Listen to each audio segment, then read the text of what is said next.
姐，太大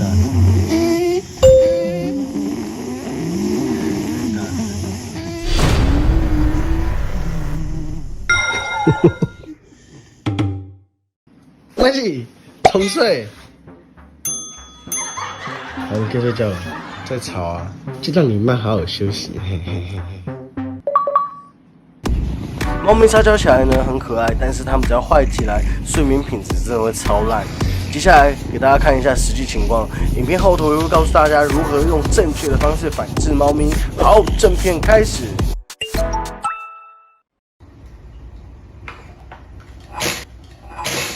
马姐，马姐不可以啊！此时要是没有立即起身制止，马吉就会不断的挑战奴才的底线，直到奴才受不了为止。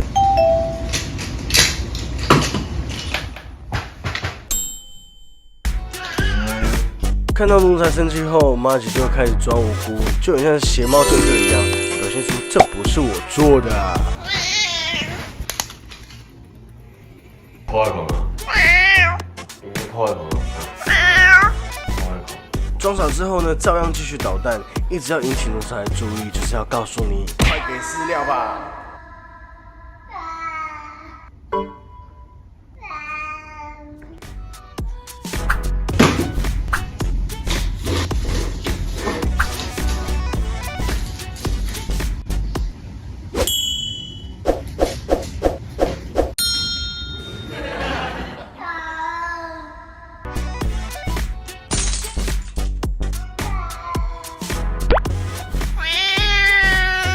干嘛？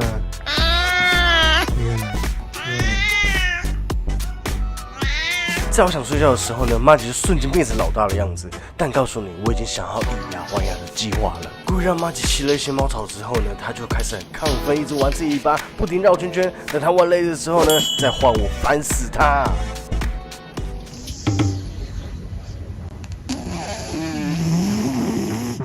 有人说，什么样的人养什么样的宠物。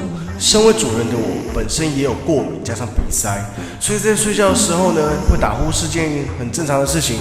但我万万没有想过，养的猫会跟自己一样也会打呼。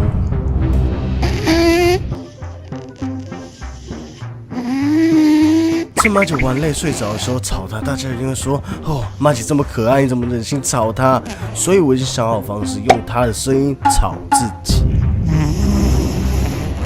我现在就要让马吉知道他有多吵。太大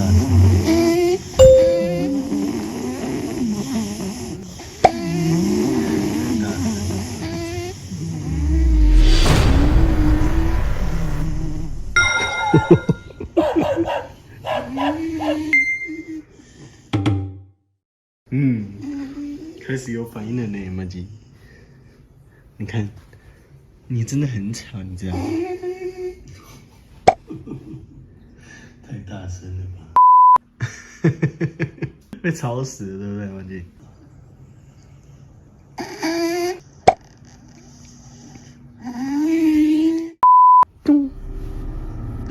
认输了吗？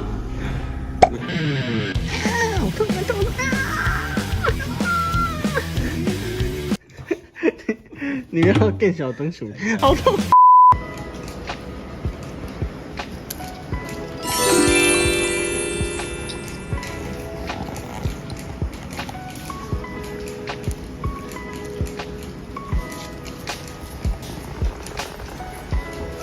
喜欢听马吉打呼的朋友呢，可以自行下载影片后面的 ASMR，在睡觉的时候可以播着听，保证你绝对睡不着。今天影片到这边，喜欢我的影片请帮我喜欢并且订阅我的频道，谢谢大家收看，我们下次再见。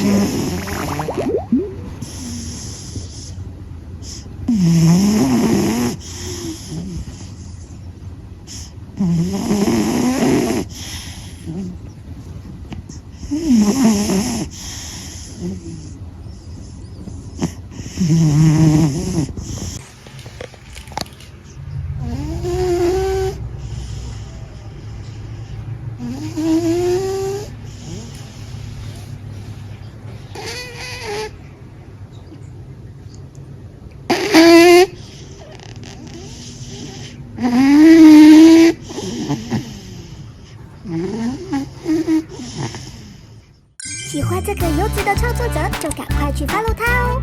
你有发现其他更具爆红潜力的影片吗？赶快投稿给达人秀吧！点击下方观看更多有趣内容。